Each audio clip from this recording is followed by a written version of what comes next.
Excellencies, ladies and gentlemen, as the World Economic Forum special meeting on economic growth and job creation draws to a close, I have the great pleasure and also the daunting challenge on sharing this session where the co-chairs of the meeting will aim to distill from the very rich and complex discussions of the last 2 days some key items for action in 2012. This meeting has been called at a time of opportunity and great hope in the region, as well as uncertainty and enormous challenges. We heard His Majesty King Abdullah II speak about the gateways to Arab prosperity at the opening. We heard Professor Klaus Schwab propose 5 new models to deal with global changes and power shifts. We also heard the role of strong forward-thinking leadership and vision should not be underestimated, and that addressing transparency and accountability in government and the private sector is the order of business today. I believe you all know our great co-chairs. We have Yasmin Galal, Global Shaper, Cairo Hub, Egypt. Habib Haddad, Chief Executive Officer, Wamda, United Arab Emirates, Young Global Leader. Muhtar, Chairman of the Board and Chief Executive Officer, the Coca-Cola Company, USA. Maurice Levy, Chairman and Chief Executive Officer, Publicis Group, France, and also a member of the Foundation Board of the World Economic Forum, not at least. And Soraya Salti, Senior Vice President, Middle East and North Africa in Jas Al Arab, Jordan social entrepreneur. I would like to start with one of our young global leader, and I know, Habib Haddad, that you are part of the 60% of the population this region under 30 year or around 30 year. Following the discussions here, what are for you the key action points for reviving economic growth and creating more jobs that you have got out of the meeting?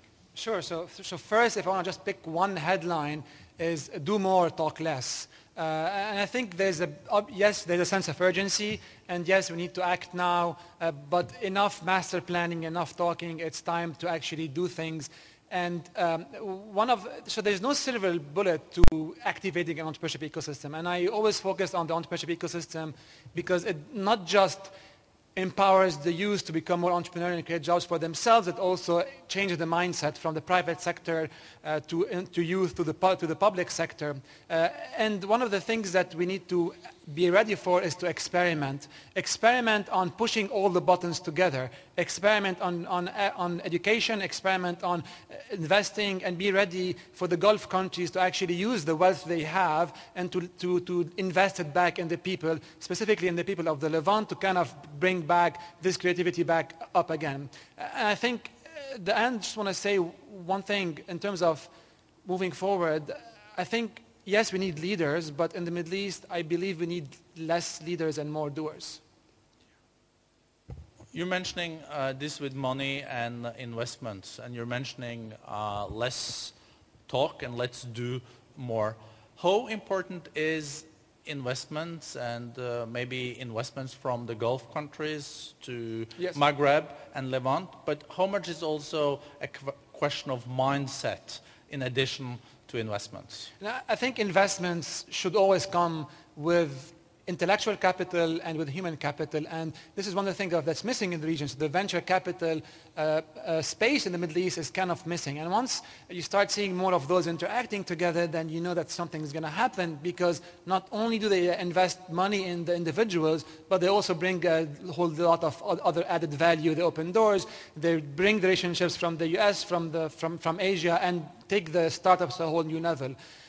The reason why, from a monetary perspective, I'm not worried is, the Gulf countries with the budget surplus there puts us at a very strong route. I think it's about how we can leverage this money and how we can manage it. As Maurice Levy said yesterday, it's not about we don't have the money, it's about how we can manage it. It has also been mentioned the possibility of having a free trade zone, not only for the GCC, but also involving Levant and also Maghreb. Do you think that will happen in 2012? Well, on that actually, I want to ask for something similar, which is for startups, is visas, cross-border operation. I mean, it's very hard for someone from the Levant to actually travel to the Gulf, or someone from the Levant, even someone travel internally. This is a big problem. The flow of talent is something that really impacts entrepreneurs on the early level. And the other thing is, governments need to think that they need to enable the entrepreneurs to fail. They need to lower the cost of failure. And the reason why I say lower the cost of failure is because series of failed iteration lead to success. But in lots of countries, once you're going towards that failure, they don't let you fail, they just cut you, and then you get basically stopped from being able to execute on your dreams. Mr. Kent, when you listen to the youth of this region and an entrepreneur like Habib, are you more optimistic?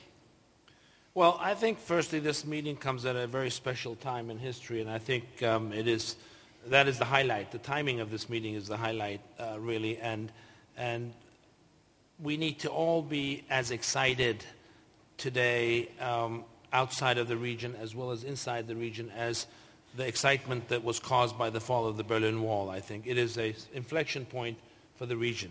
We need to all have a call for more investment, more risk-taking. In a way, it's the same call that is similar to what happened with Coca-Cola. 8 years ago, we went and started investing, 9 years ago, in the Palestinian Authority. And in total now, when you put two lines underneath the total investment, it's over $100 million of investment and more than jobs for more than 5,000 families directly and indirectly in the Palestinian Authority that Coca-Cola generates. And that's the kind of, I think, thinking, forward-looking thinking, believing in the future, a call for investment that we need to make. Secondly, I think we need to promote more entrepreneurship. We need to all have, I believe, objectives and goals for the next 3 years of how many small and medium-sized enterprises can be generated in each country, in each region, in each city. City, I stress, because I think there's a huge role, I said it before, but there's a huge role for mayors of cities, small and large, governors, to attract, to compete, to act like businesses, to compete for investment, and also to offer some creative investment incentives. And we need to then have this collaboration between institutions like the Injaz Al-Arab that is supporting, led by Suraya Salti, that is supporting the youngsters, not so that we don't have a continuous mismatch between curricula and capability that exists today. And I stress again, goals for small and medium-sized enterprises and goals for technoparks that generate small and medium-sized enterprises in each city where there's a university, major business university, inviting companies to participate, inviting institutions that offer credit to participate, funds to participate, and we'll all win. And not every project is going to win. We must know that there will be some failures, but where there's no risk, there's no reward. A big global company like Coca-Cola, you do assessment yearly, looking at which regions are interesting to invest in, where will we step up, and where will we allocate less resources. Looking at the greater MENA region, what are the strongest arguments for investing here, and what would your concerns be? Well, I have said it publicly, and I'll say it again. The last 20 years, my company invested $2 billion in the region, in the greater MENA, Middle East and North Africa region, 20 countries. And right now, in the next 10 years, we've said that we will invest $5 billion. And investment creates activity, business activity, increases in GDP, and brings a lot of other investment with it. For every dollar that is invested, there's more dollars that follows in. In our case, there's like 3-4 universities in different parts of the world, different continents, reputable universities did studies. For every job created directly by a large organization like ours, there's 10 other jobs created in the supply chain, in the advertising, in the in manufacturing of ancillary industries that support us, distribution. So there is a tremendous link, and I think we need to start this pipeline of investment, because that will bring more investment. And I think that we need to all have a call on policymakers in the region to get rid of bureaucracy, red tape, to make it easier to set up a company, and to make sure that we all play a role, the golden triangle of education, business, and government, play a role in making sure that the culture changes, so that somebody who fails and doesn't succeed is not excluded from society to try again.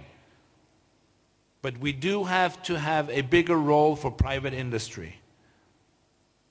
The percent of private industry as a percent of total GDP in the region is the lowest. And I think we need to get that up, because there's a bigger role for private industry, for entrepreneurship, for small and medium-sized enterprises, if we are going to create more middle class. And that is an absolute necessity if we're going to create a lasting, sustainable growth together at the same time with democracy. His Majesty the King at the opening said that economic reforms have to follow political reforms, that they are very strongly interlinked. Do you have an opinion about that? I think it's a chicken and the egg. The two go together hand in hand. And I think it is impossible to separate the reforms. The reforms set the playing field, and once the playing field is level, transparent, and there's less mist in the air, people can see with a little more clarity ahead, that's when investment starts coming in. And we've seen it time and time again. Every country that has generated a sustainable growth in GDP in the world, no matter which continent, Latin America, Africa, Asia, Europe, North America, historical trends will invariably show you that when there's less mist, more clarity, more investment happens, more investment generates more growth generates more middle class, and that is a prerequisite for what we want to do. Thank you. Yasmin Galal from Cairo, young shaper from Egypt. When you're looking at the perspectives for your future, what reflections comes to your mind, and what are your action points? What do you expect from the leaders from the business sector, but also from the new governments to come up with jobs and also to revive economic growth? Thank you so much. Well, basically, I would like to start by saying that in the region we have suffered from youth apathy for so long, and I believe that finally youth are starting to step up and take their future into their own hands. And if we do not meet the expectations of young people, I think this will result in feelings of failure, which by default will result in anger and hatred and violence, which is why we can see some chaos in certain countries in transition. And the second thing is, I want to congratulate Tunisia on their elections today. I think this is a very good step forward, and I hope Egypt follows and the rest of the countries. As regarding to your question, I have 5 points that I would like to make. The first one is, for business leaders, change your mindsets. Because the whole summit, we've been hearing about young people having to change their mindset into an entrepreneurial one, into one seeing opportunity in challenges. But I agree with Amira's point this morning that there's a lot of skepticism and pessimism that I have witnessed as well. Like, not everyone is optimistic. And of course, I'm not generalizing, but there are a lot of skepticism on the role of the business or whether things can really change. I think you need to change your own mindset first. Believe in your capacity to drive change, because businesses can create great pressure on governments, so you can drive change. The second thing is believe in young people, because they can really do something if they are well equipped. The other thing, the second point is redefine. Because this is a conceptual point. I have seen something I liked in the summit, that some terms have been challenged, like leadership, like partnership. How can we redefine all the stereotype, traditional notions we've been hearing all over again? So I think if we establish new definitions, this will create different paths of action. The third point is creating an enabling environment. Again, we've been talking so much about what the government should do, about corruption, like fighting corruption, transparency, taxation policies, legislation. I think all of these are amazing points and are very valid. But the point that I would like to stress on is the social perception of an entrepreneur who does a project and fails. Some entrepreneurs are not scared that if their project fails, they go to jail. But they're scared to be labeled as a failure in their community, that they have let people down, and that they have, if they have saved up some money, family money, they wasted. So I think the other thing is, as well, is the civil society's role, and that they need to be more involved and persist on their advocacy campaigns, long-term campaigns, not just be satisfied with small projects that they do. They need to get together and, again, make pressure. The first thing I would say is cooperation. In the Gallup survey, the latest Gallup survey in Egypt after the revolution, Egyptians have said that they are willing to take money or a certain way of cooperation between Arab countries rather than the IMF or the USA. So I think this is a good indicator that we need to cooperate together more. As for the action steps that can happen, I think an idea has been mentioned about establishing a regional bank like the EBRD in Europe. I think this is a great idea. Haddad's idea about traveling, making traveling easier, I think this is also amazing. And making a free trade zone, I think we've been talking about this for years. It needs to come to reality. And if governments are not doing it, so it's you as businesses to get together and create this kind of pressure, I think can push governments forward. My last point is basically, to sum up all the above, is creating pressure. From my experience and what I have witnessed, coming together, being organized, creating pressure does drive change.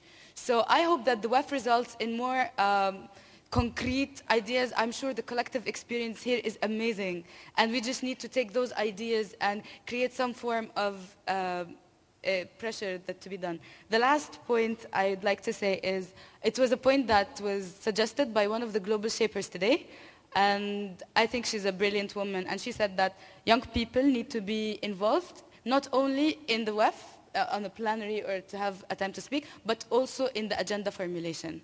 I think this is a very important point to think about. Thank you. Consider it done, the last thing. And I would also say that we in the region will see all this action done in the coming year. Isn't it reasons to be optimistic with this kind of agenda, Maurice Levy? First of all, I would like to say that it's a great forum. I have been in many forums, and Muhtar said it was historic. And I think it is an historic moment, and it is an historic forum. I have barely seen so much energy, so much youth expressed. And I congratulate Klaus for having included in the co-chair the next generation. I think it's just great. I'm not living in the region, so it's relatively humbling for me to come and to say, okay, I will give you my recipe. And I'm not doing this because I'm not going to lecture you. You are from the region, you know what you have to do, but I will maybe just share a few ideas with you. The first one, which is probably the most important, is that this forum has a very good aspect, which is all this energy which has been built around the idea of fostering growth, creating jobs, etc. And it has also a very demanding aspect, which is raising hopes. And people are expecting action, and they will not wait too long to see action and results coming from this forum.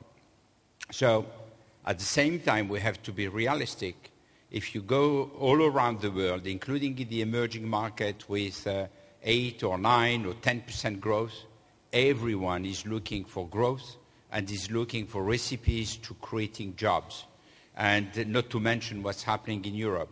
So it's a tough job, and it is a very difficult aspect, and we need to be very realistic. So I'm coming with just a few ideas.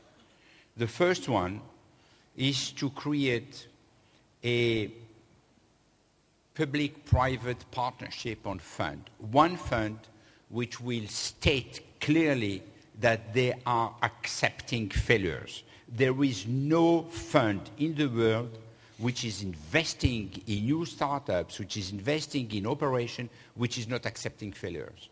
And if you look at what's happening in the Silicon Valley, you have 8 out of 10 which are failing. And you have 1 out of 1,000 which is becoming a Google or a Facebook. So we have to accept, if we want to have a new generation of entrepreneurs, we have to accept to change the mindset of the investors and to accept the idea of failures. And maybe the best way to do it is to say, okay, it's private fund and they are guaranteed by state or something like this. I don't know exactly what the recipe should be, but we have to accept failure. If you don't accept failures, don't go that route because you will end nowhere. The second thing I would like to say that large corporations, the very large, the big ones like Coca-Cola company, they can invest and they will certainly create an impetus at the time they are investing.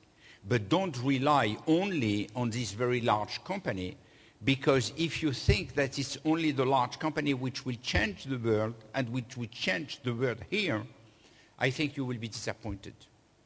It has to come from within. It has to come from the region. It has to come from a collection of actions. You will not have the solution by having only one recipe. It has to be a combination of recipe.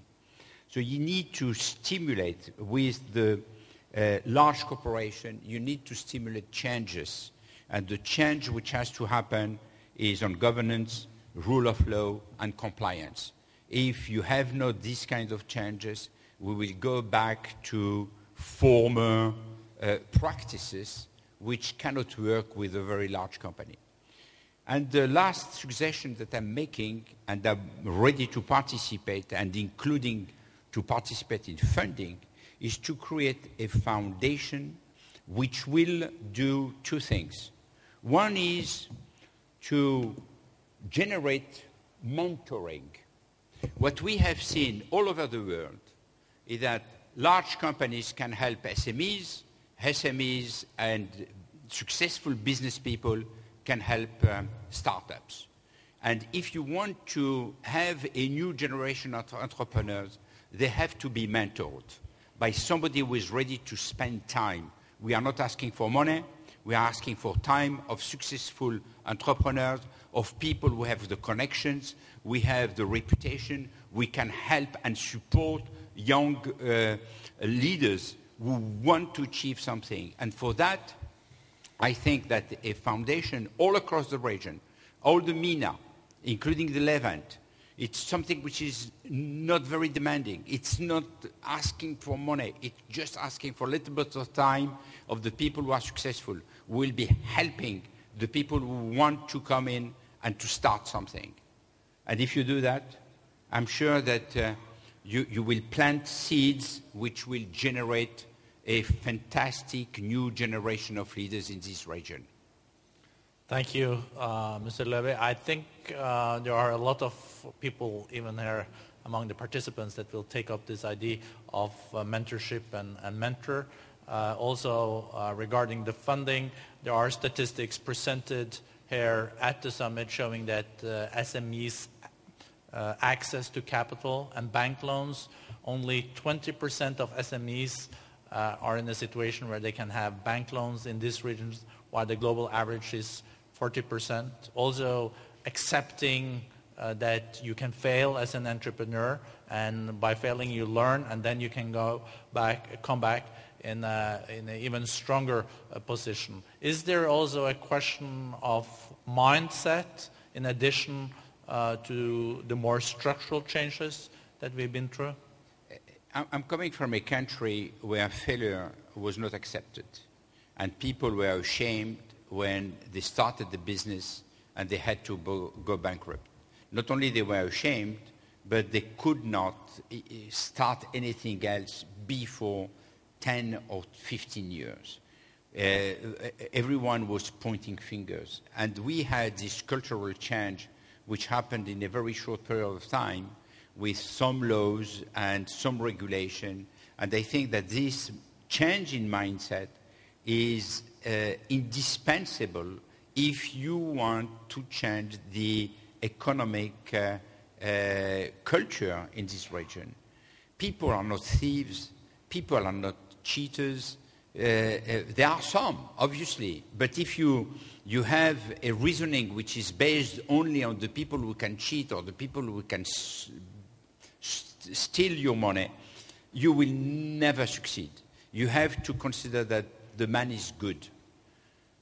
We can debate. I agree. I'm not sure he is. But anyway, that has to be the basis. And if you accept that basis, then you can change the world. Did those changes become after or before the 6 hours working day was introduced? We have 35 hours a week in France, which at Publicis we love it so much that we do it twice a week. Excellent. We're now coming to Jordan and to Soraya Salti, social entrepreneur.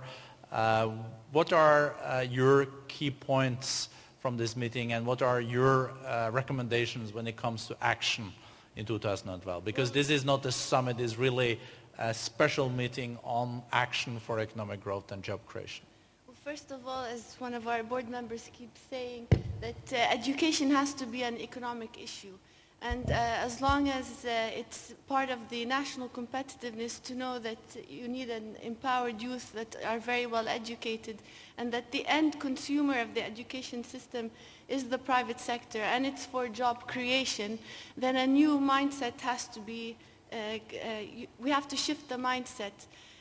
The way that we see that happening is to have a communication line in the middle between education system and between the employers. If we can have an assessment right there that communicates to both.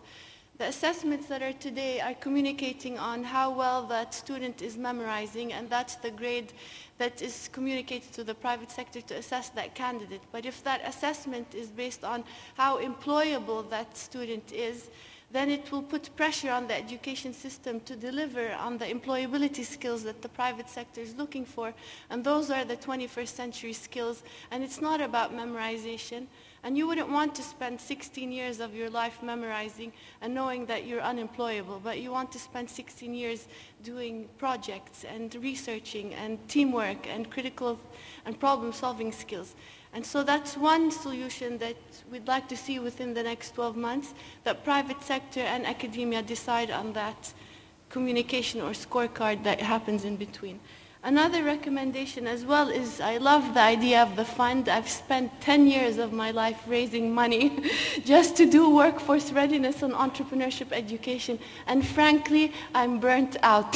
So we need a fund to make education for employment and relevant education, entrepreneurship education, a top priority. And yes, it's great to have a fund for SMEs and to fund startups, but do you know that 50 to 70% of the youth of the Arab world are looking to government employment? So if the mindset is not there, where are you going to get your pipeline unless you invest in their education, in a relevant quality education, and retrain them and direct them to the SME funds and direct them to the entrepreneurship ecosystem. And last, of course, you need to get involved. We're all in this together. I go through all the countries of the Arab world and I say, if something happens, where do I go? And you think there's a safe place? We're all in this together. There are 250 million youth across the region. There's no place to hide. And our white hair shows us immediately. There's 70% below the age of 24. And there's no place to go, and we're in this together. And the only way that we can solve it is each one of you to get involved. And not today, you're excused, it's Sunday and it's World Economic Forum, but from tomorrow, 8 a.m., you better start an entrepreneurship club in your high school next door, or in a university next door, or walk into a classroom and explain to the youth what you're looking for. And if that classroom is too far away, go on your website and go on Skype and videotape a 5-minute on what you as an employer, each one of you, are looking for from the next generation. What are the skills that you're looking for? What are the jobs that you expect that you have vacancies in over the next 3 to 5 years? Open up a summer internship program for them, a part-time job for them. You're not excused, and I'm going to hunt you down if you're not involved by the next World Economic Forum on the Dead Sea. I'll know. I'm watching. Thank you. And you're invited. So you can hold us accountable, because accountability is something that has been raised here too.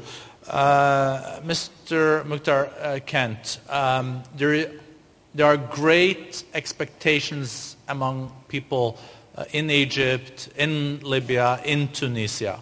And the changes in the Arab world has taken place at a time where we're seeing also contraction in some of the global economies.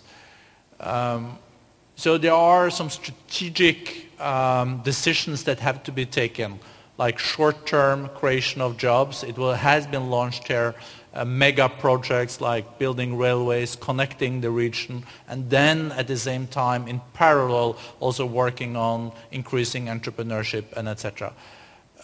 What is your view? Is it, would you go down that road with mega projects, or would you have started with creating a different business atmosphere and entrepreneurship, or done both? No, I think the solution is doing both, but again, we need to call on business leaders to vote with their belief, and so if I am taking a 5-fold increase in my investment compared to the last 10 years for the next 10 years, a 5-fold increase, that brings a huge amount of not just directly jobs, but business activity. That supports a lot of small companies. That supports our foundations have the ability, therefore, in each country to support institutions like the Injaz Al-Arab in multiple countries. We therefore engage in many more community projects. Everything has to be done together. You can't just say, well, I will do one thing. But the first thing is believing in the future. When you believe in the future and you make the investments, others are going to look at you and say, am I missing an opportunity? Is there something that I don't see here? And so, if we all businesses decided that we will ramp up investments compared to the last 5 years, doesn't have to be 5-fold, double your investments. Double what you did if you're investing. If you're not investing, take a leap forward and invest. And I think that brings a lot of things together. But at the same time, again, we need to call on as I said, on public policy makers in the region, both at the local level, city level, and the federal level. Reduce the red tape. Make it easy. Put a few incentives in place. Attract more investment. Put goals in place for technoparks, for cooperation outside of cities, where innovation can flourish, where small ideas can get commercialized. Invite companies to participate so that the ideas can get commercialized. That's the key. We know that there are strong fiscal constraints in Europe and the US for the time being.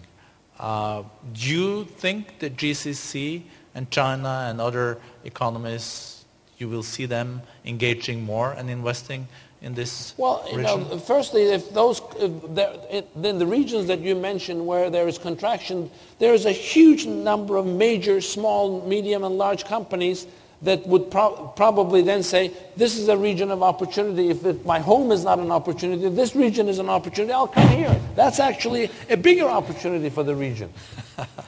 I think a lot of people like that. But we have already touched on it. But I think everyone would really know, what are your plans, concrete plans for contributing to this region in 2012? If you can share with us some of your more concrete investments and your thinking. In our case? Yeah. Well, I just told you that, I know. when you are allocating 5 billion across the territory in the next 10 years, that is a lot of money that creates a lot of infrastructure, that creates a lot of advertising, that creates a lot of supporting of brands, new activities, new people, new sales force, new merchandisers, new coolers, and new work with a lot of different stakeholders. So those numbers themselves are actually concrete plans that we have publicly announced. 5 billion in the next 10 years. I don't... $500 million a year. Take just a straight a number. Tell me other businesses. Let's all believe in the future. Let's all make bigger, bold decisions regarding the future. Habib, I don't expect you to have investments in $1 billion, not yet. Unless Coca-Cola wants to invest in startups and we have them invest in them. But in Wamda, we're running our experiment. We're actually doing mentorship programs. We're doing a TV show to also raise awareness on entrepreneurship, and we're investing. I'm actually happy to announce that we, in the forum, you said not in the forum actually, and yeah, they're excused today. I think they're not excused today because this is where the place to do things. 3 years ago, I was sitting downstairs on the stairs and I was talking to Fadi Ghandour, and there came an idea, and then came a non-profit called Yala Startup. Fast forward 3 years ago, I'm using the same skills and the same passion to build a Wamda. Today, we actually struck a deal to invest in a startup, a young global leader investing in a young global shaper. She's running a company in Dubai. Her name is Habib. The company is called Cordoba. And it's amazing because it's a less than 5 months old company, and they're already employing more than 200 across the region. Crowdsourcing translation. This is one thing we did today. 2 days ago with Dr. Osama Fayyad, we also agreed and signed a deal on the sidelines of the Young Global Leader Forum of committing to invest in the graduates of Oasis 500. So again, Wamda and Oasis 500 are here partnering. So we're doing things, and what we need, what we are looking for the private sector to help us with is, believe, as Muhtar said, it's about believe in the future. And if you really believe in it, the angel investors in the room or the wealthy individuals in the room, come engage with us. If you don't know how to invest in startups, we'll help you invest in them. And you know what? It's a lot of fun. It will create lots of jobs. It will create lots of wealth. But also, it is a lot of fun. So I think on all levels, we need to we're experimenting and we need your help on that. Soraya, what's your concrete plans for 2012? Well, we've reached 1 million youth to date, and we're very proud of that are workforce ready and that have entrepreneurial skills and the 21st century skills across 14 countries. And we feel that we want to reach more and more, and that perhaps the best way is to extend their learning with an online portal that we launched also today with the help of Intel, that will allow the private sector partners that we have and the youth to communicate and understand the expectations both ways, but then also to allow the learner to empower himself or herself with the education skills and entrepreneurial skills that they need to move forward. And then also as well, we're going into TV and we've hit the airways. We've just filmed our first episode of a reality entrepreneurship TV series, Egypt, and then we're going into Morocco, we're going into United Arab Emirates, Lebanon, and hopefully it will air next summer. So we're very excited about that, and we hope to reach every home. And our heroines, the youth that started entrepreneurial ventures, it's a reality entrepreneurship TV, and by the way, it's women who usually win, so it's female heroines that will be profiled. We're also working on a new model.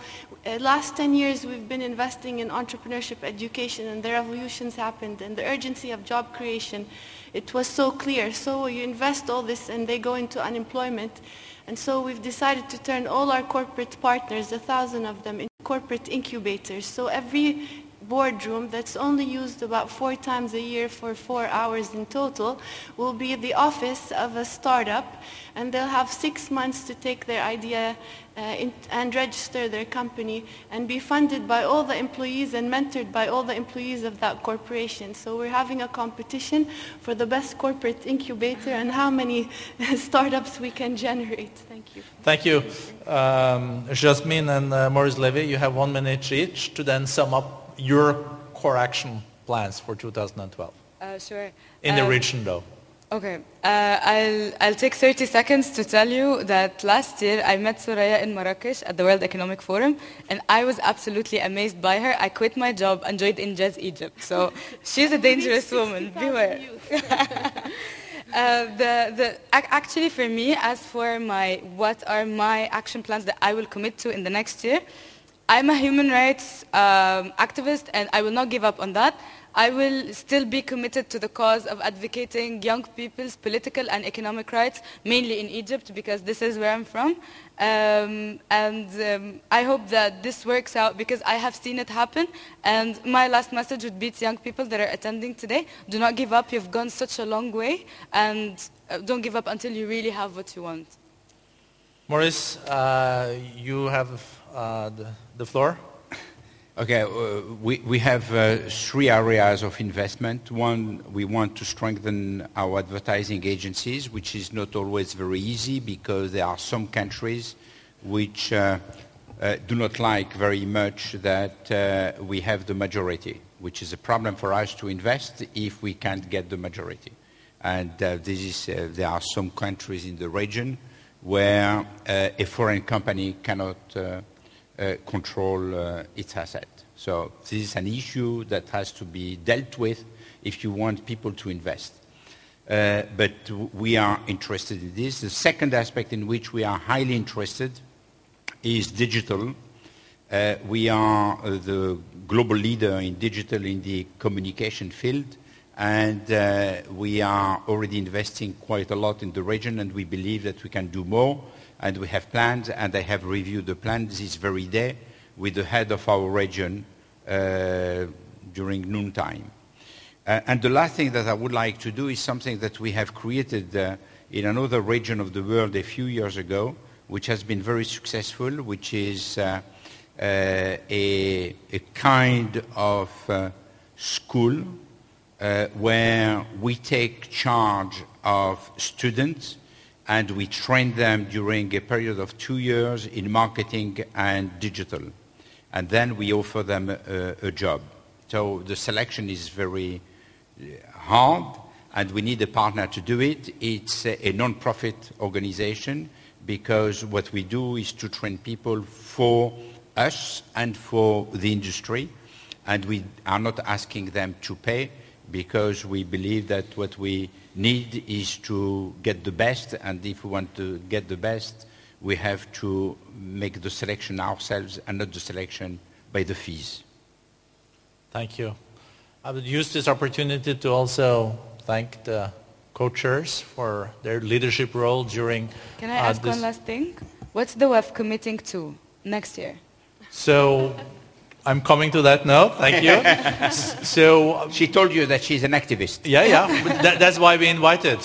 We want more action, and that's why we also repositioned this meeting, as you know, to a meeting on reviving economic growth and job creation. I think you have summed up in a very good way that there is a lot of action that should now take place. We will bring all these concrete inputs also now into Davos, where the situation in the Arab world will be one of the main features for our annual meeting in Davos next year. And I think this will also create the necessary interest, and also looking at the opportunities, because that is my main outtake from this panel, and also for whole this historic meeting, is that we cannot only look at the challenges and the difficulties, but there are also huge opportunities The demography is often portrayed as something that is a huge difficulty with a lot of young people, but it's also the region's real asset. Real asset. If you get entrepreneurship, economy, education, and also employment will follow. So again, I would to thank you, and not at least the participants. We will have the formal closing now in a second, but I would personally like to thank all of you for your very concrete input. I think we all feel that we've been through a real journey together during these 2 days, where we have been concrete, we have discussed the real issues for the region in a very candid way and in a very multi-stakeholder way. I think this panel also showing that it's not business, it's not civil society only, it is international organizations, it's business, it's civil society, it's all the main stakeholders have to get together to really get this region started. So again, thank you very much. We will be back in a minute. Thank you.